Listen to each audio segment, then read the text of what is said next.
안녕하세요. 오늘 세미나 11장 분석과 진리 혹은 무의식의 닫힘 2번 들어가겠습니다. 페이지로는 210페이지가 되겠습니다.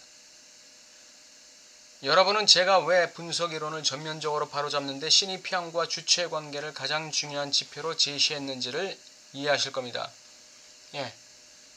주체에게 있어서, 주체 구성에 있어서 가장 중요한 것은 감정도 아니고 사건도 아니고 상황도 아니고 사람도 아니고 신입형이다 하는 것이죠. 이는 그러한 지표가 무의식의 근본적인 기능을 구성하는 가장 중요한 것이다 그랬습니다. 무의식의 근본적인 기능을 구성하는 가장 중요한 것이다. 무의식의 열리고 닫힘을 구성하는 가장 중요한 것이다. 무의식의 어떤 구조를 형성하는 가장 중요한 것이다. 분석 경험의 정립을 구성하는 데 있어서 가장 중요한 것이다 그랬어요. 분석 경험을 정립하는 데 있어서 가장 중요하다. 분석 경험 속에서 신입형 말고 더 중요한 게 있나요? 분석에 있어서 담론을 유지하는 것, 신입형이 계속 교환되는 것이 가장 중요하죠. 211페이지, 분명 이는 우리의 교육 효과라는 측면에서 무의식을 그것이 닫고 있는 지극히 비좁은 발판이라 불릴 만한 어떤 것으로 한정시키는 것이지만, 그럼에도 우리가 그 어떤 실체와의 오류를 범하지 않을 수 있는 것은 바로 이런 신입형 덕분이다 이거죠. 분기점, 이 신입형 덕분이에요. 우리가 무의식이라는 걸 어떤 신비화하지 않을 수 있는 이유는 바로 무의식이 신입형을 통해 형성되고, 무의식이 신입형을 통해 그 기능을 발휘하기 때문에 그렇다는 것이죠. 이를 네 모퉁이를 가진 그래프에 위치시켜 봅시다. 이 그래프는 엄표 행위의 차원과 엄표의 차원에서 이것을 의도적으로 구분하고 있다고 그랬어요. 그러면서 이 그래프가 어느 정도로 유용한지는 지나치게 형식 논리적인 사유가 얼마나 어리석은 주장으로 이어질 수 있는지. 예를 들어서 나는 거짓말한다 라는 엄표에 논리적 모순이 있다고 보지만 그 말이 모순된 것이 아님은 만인이 다 한다 그랬어요. 나는 거짓말한다 라는 말을 듣고 만약 그 들은 사람이 말하기를 만약 내가 거짓말한다라고 말한다면 이는 진실을 말하는 것이기 때문에 너는 거짓말하는 것이 아니다. 이렇게 대답한다면 이는 완전히 그 형식 논리적인 그 해석이에요.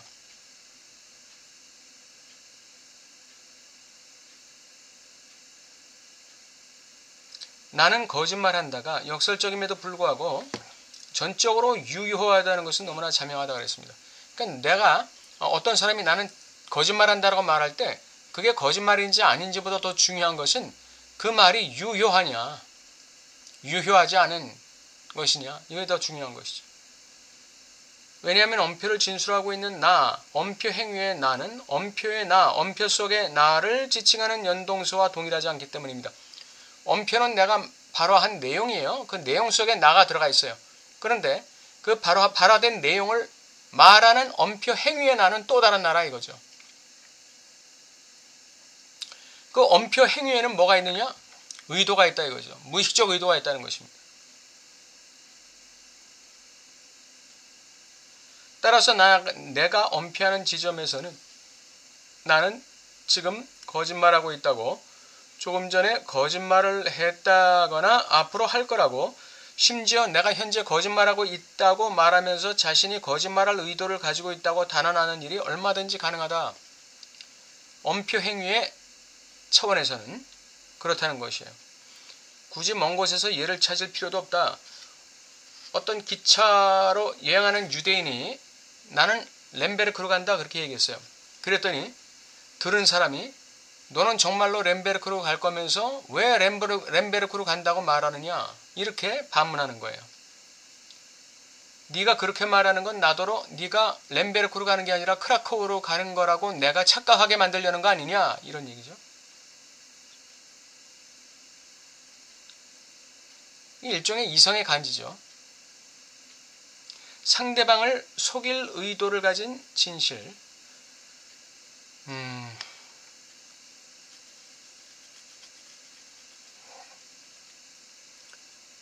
212페이지 두 번째 패러그래프.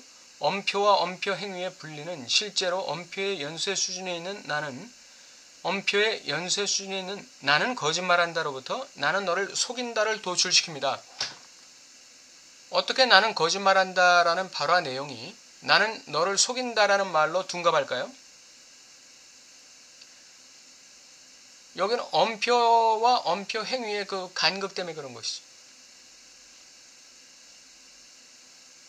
계속 읽어보면 이때 거짓말한다는 타자 속에서 어휘의 보고의 일부를 이루는 신입형이며 그 어휘의 보고 속에서 소급적으로 결정되는 나는 그 엄표 행위 속에서 생산하는 것을 통해 엄표 수준에서 발생하는 의미 효과가 됩니다.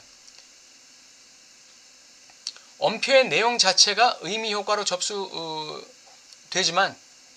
그 엄표 행위의 수준에서 엄표 행위 수준에서 생산된 어떤 것을 통해서 엄표 수준이 결정되는 거예요. 그 엄표의 진정한 의미는 나는 거짓말한다라는 엄표의 진정한 의미는 엄표 수준에서 결정되는 게 아니라 엄표 행위의 수준에서 결정된다는 것이죠. 그래서 환자가 나는 거짓말한다라고 말했을 때 그 분석가가 그 말을 접수하면서 이 사람의 무의식적인 엄표 행위의 차원으로 들어가는 거예요. 엄표 행위의 차원으로 들어간다는 것은 이 사람의 발화자의 무의식 수준으로 들어가는 것이죠. 거기서 분석가는 이 사람은 지금 나를 속이고 있다라고 의미 효과를 발생시킬 수 있는 것이죠. 분석가는 주체를 기다렸다가 그에게 그의 자신의 메시지를 돌려보내는 지점으로부터 나는 너를 속인다가 나오는 것입니다. 공식대로 하자면 주체의 메시지를 전도된 형태로 즉 그것의 진정한 의미 효과를 담아 되돌려보내는 지점으로 나는 거짓말한다라는 말의 진정한 의미 효과는 발화자는 몰라요. 이거는 분석가가 만들어낸 의미 효과라는 것이죠. 그것으로부터 그 의미 새롭게 만들어낸 의미 효과로부터 나는 너를 속인다가 나오는 거예요.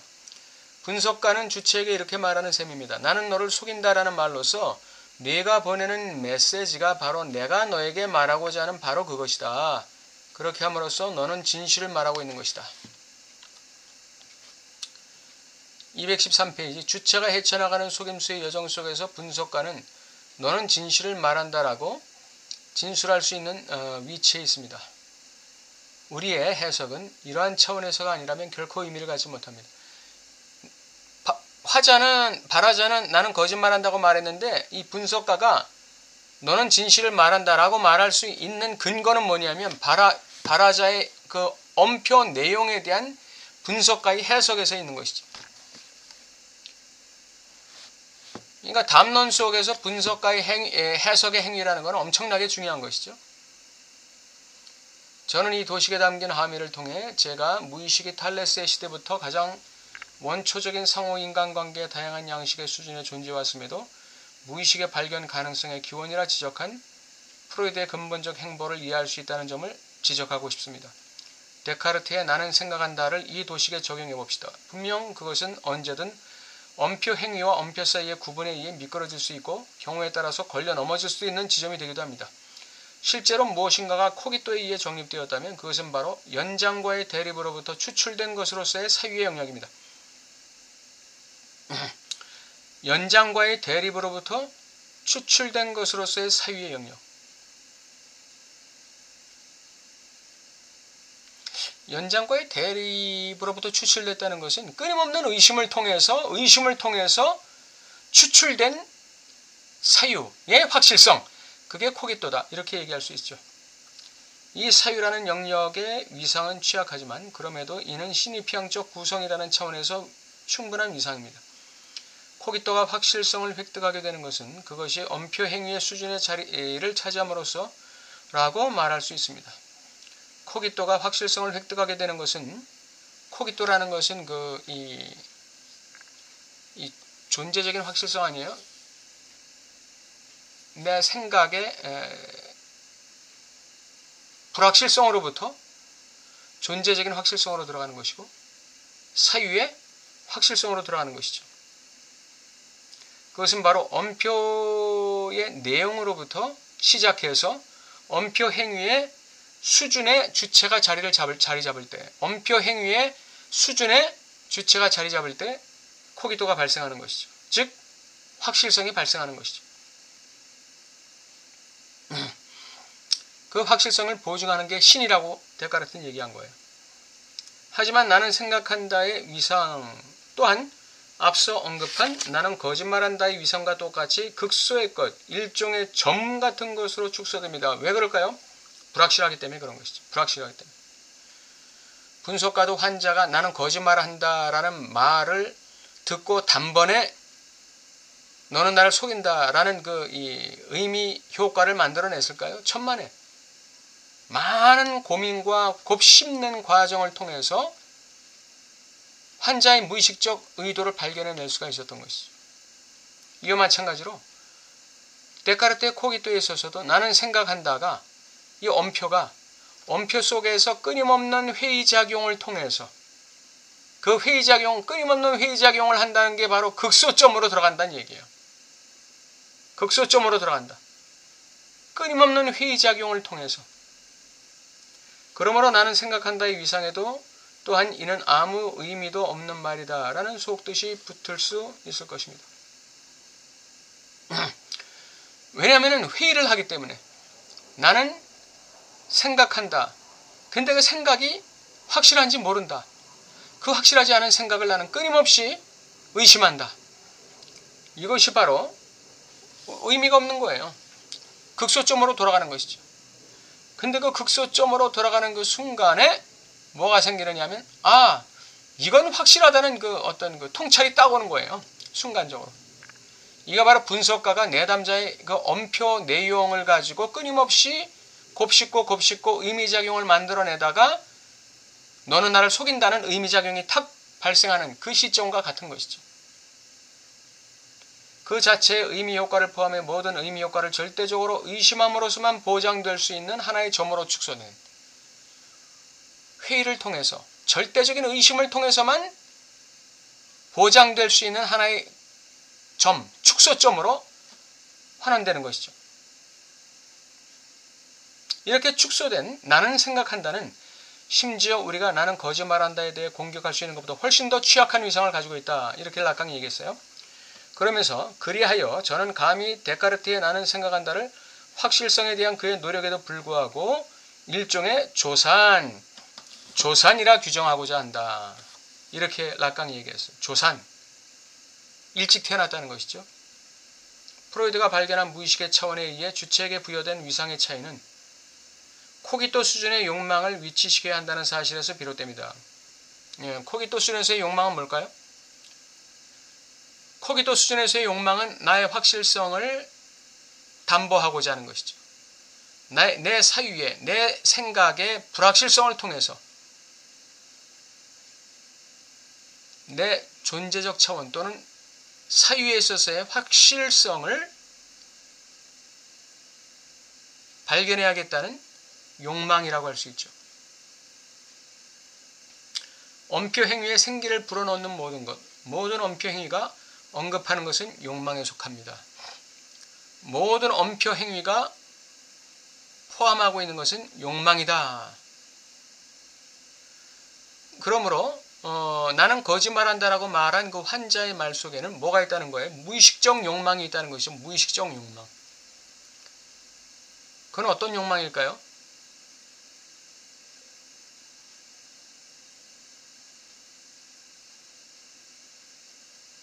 환자의 무의식적 욕망. 그것은 바로 분석가의 해석을 통해서 나오는 것이라고 볼 수 있겠죠. 분석가의 해석을 통해서 나오는 것이에요. 그러니까 환자의 입장에서는 당신이 분석가야? 당신 한번 내 말을 한번 해석해봐. 당신 한번 내 말에 대해서 정확한 해석을 나에게 한번 돌려줘봐.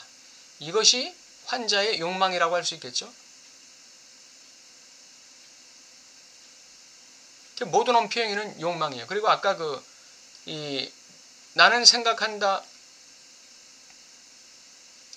일종의 조산이라고 규정하고자 한다. 이것은 왜냐하면 데카르트의 코기토는 의식 차원이죠. 의식 차원이기 때문에 이것을 조산이다 이렇게 표현한 거로 저는 생각해요. 의식 차원의 그 확실성, 그건 조산에 불과해 라고 락강이 판단한 것이죠. 자, 214페이지 세 번째 패러그래프입니다. 저는 데카르트의 코기토 기능을 미수가 혹은 소인간이라 부를 생각입니다. 이것도 같은 차원이에요. 의식 차원에서의 확실성이기 때문에 이건 마치 그 프로이드에게 적용시킨다면 자아의 확실성과 같아요. 락강에게 적용시킨다면 이것은 소타자의 그 확실성, 소타자의 그 게슈탈트에 대한 만족감, 이것과 같은 것이죠. 미수가예요, 미수가. 이 기능은 소위 사유의 연속 속에서 나타날 수밖에 없었던 퇴보에 의해 설명될 수 있죠. 사유의 연속 속에서 나타날 수밖에 없었던 퇴보. 왜?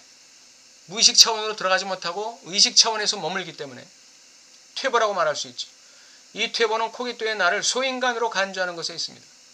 코기토의 나는 의식의 나예요. 의식의 나. 그래서 이 소인간이에요. 퇴보된 인간. 여기서 소인간이라면 우리가 심리학을 하려고 할 때마다, 즉 우리가 심리적 부조화나 공허함을 설명하려고 할 때마다 인간 내부에서 그를 지배하고 있다고 그려지는 그 유명한 작은 인간, 일종의 수레꾼을 말하는 것입니다. 우리가 심리적 부조화나 심리적 공허감을 느끼고 있을 때 그 우리의 심리 내면을 지배하고 있다고 생각되는, 가정되는 그 유명한 작은 인간, 일종의 수레꾼, 이게 뭡니까? 자아입니다. 자아. 이거예요. 이거. 오늘날의 용어로는 종합의 지점이라고 일컫는 이 소인간의 기능은 종합의 지점, 자아. 자아는 통합의 지점이고 종합의 지점이고 완전함의 지점이죠. 자아. 그래서 이게 소인간이라 이거죠. 이 자아라고 일컫는 이 소인간의 기능은 이미 소크라테스 이전의 사유에 의해 지탄받은 바 있습니다. 반면 주체라는 것은 자아와 대별돼서, 주체라는 것은 시니피앙에 대해 2차적으로 구성된다는 점에서 우리의 용어로는 대문자 S에 빗금쳐서 빗금친 주체라고 표기합니다. 시니피앙에 대해서 2차적으로 구성됐다는 것을 기억하시기 바랍니다. 2차적으로. 1차적으로 구성되는 것은 의식 차원이에요. 그러나 2차적으로 구성되는 건 무의식 차원의 구성을 얘기하는 거예요. 시니피앙의. 시니피앙의 그 두 가지 역할. 첫째는 의식 차원에서 사물을 지칭하는 것입니다. 둘째는 무의식 차원에서 언어처럼 구조화되는 부분이 있어요. 이게 시니피앙의 이면적 효과죠. 단항적 표지가 아니라 이면적 표지를 얘기하는 거예요. 215페이지 첫째 줄, 사물이 단항적 표지를 통해 아주 간단하게 제시될 수 있다는 점을 상기해보면 쉽게 이해할 수 있는 일입니다. 시니피앙이 주체를 구성할 때 그것은 이항적 표지가 구성하는 것이지 단항적 표지가 구성하는 건 아니에요. 단항적 표지가 구성하는 게 바로 자아죠. 최초의 시니피앙은 가령 주체가 짐승 한 마리를 죽였다는 것을 나타내기 위해 새긴 금입니다. 그 덕분에 그는 10마리를 다 죽이고 나서도 기억에 혼동을 일으키지 않게 됩니다. 그는 자신이 얼마나 죽였는지를 일일이 기억할 필요가 없죠. 단항적 표지로 세워볼 수 있기 때문입니다. 단항적 표지라는 건 사물을 지칭하는 표지예요. 사물을 명명하는 표지, 사물을 의미화하는 표지. 이게 시니피앙의 단항적 표지죠. 이건 의식 차원이에요. 의식 차원. 주체 또한 단항적 표지로 자신을 표시합니다. 우선 주체는 최초의 시니피앙이라 할 문신으로 자기를 새겨넣습니다. 자에. 이 시니피앙, 이 하나가 확립되면 셈은 하나가 한개 있는 셈이 되죠. 주체가 자신을 주체로 표시하는 것은 하나의 수준에서가 아니라 하나가 한개 있는 수준, 즉 셈의 수준에서입니다. 이렇게 해서 두 개의 하나가 서로 구별되고 세 개의 하나가 서로 구별되고 자아는 하나인데 자아를 명명하는 것은 두 개다 이거죠. 세 개다 이거고 네 개다 이거죠. 즉 처음에 주체가 주체로 구성될 수 있도록 해준 기호로부터 주체 그 자신을 구별하는 첫 번째 분열이 각인된다는 겁니다. 왜? 주체를 구성하는 시니피앙이 많아지면 많아질수록 서로 상충되는 부분이 생기는 거예요. 상충되는 부분이 생길 때 기표에 미끄러짐이 생기는 것이죠. 기표와 기표가 충돌할 때 기표에 미끄러짐이 생기는 거예요. 그 미끄러짐이 바로 이면적 표지라고 할 수 있습니다. 이게 무의식으로 들어가는 거죠. 그래서 주체를 구성하는 거예요. 이게 바로 신입향의 분열이라는 것입니다. 신입향의 분열. 첫 번째 분열만 각인될까요? 천만에. 두 번째 분열, 세 번째 분열, 계속 분열이 일어나면서 신입향의 분열이 일어나면서 무의식의 언어처럼 구조화되는 신입향이 이항적 기표로서, 이항적 표지로서 무의식을 구성하게 되는 거예요. 이게 주체를 구성하는 신입향이죠. 여기서 결여된 주체의 기능과 대상에 의해 이미지를 혼동하지 않도록 주의하시기 바랍니다.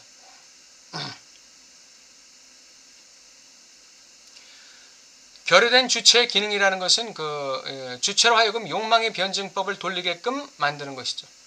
무의식의 열림과 닫힘을 통해서 주체가 자기 자신을 알아주기를 바라고, 자기를 만나주길 바라고, 자신의 결여를 만나주길 바라고, 거기서 주체가 욕망의 변증법의 주체로 등장하도록 욕망하는 것, 그것이 바로 결여된 주체의 기능이죠. 이것과 대상 A를 혼동하지 말라 이거죠. 대상 A는 환상 속의 대상 A, 실제계에 속하는 것이죠. 그렇게 되면 주체는 자신을 이중화하고 있는 것이 분열이죠. 이 스키조이드 된 것으로 볼 테니까 말입니다. 다시 말해 주체는 스스로를 잠깐 동안 일시적으로 비춰진 통제의 이미지를 통해 구성된 것으로 보게 되며 잠시 동안에는 결여된 존재로 자기를 보게 되는 거예요.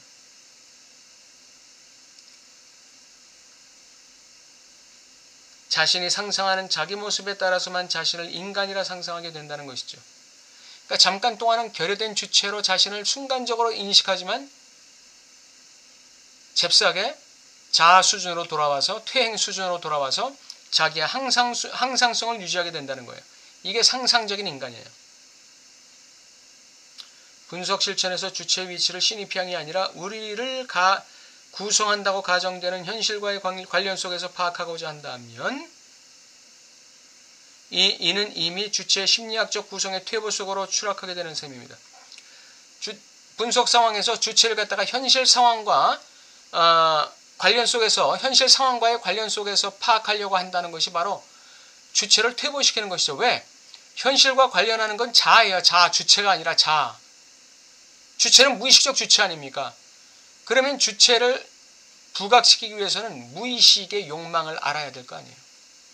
그러기 위해서는 무의식을 지배하고 있는 언어, 신입향의 결여 구조를 해석해내야 될 거 아니에요.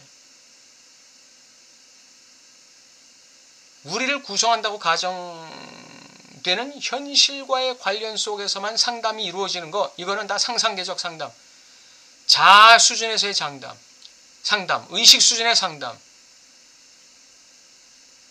심리학적 구성의 퇴보 속으로 추락하는 상담이 되는 거예요. 이건 제 얘기가 아니라 락강의 얘기예요. 오늘 215페이지 2번까지 했습니다. 다음 시간에 3번 들어가겠습니다. 감사합니다.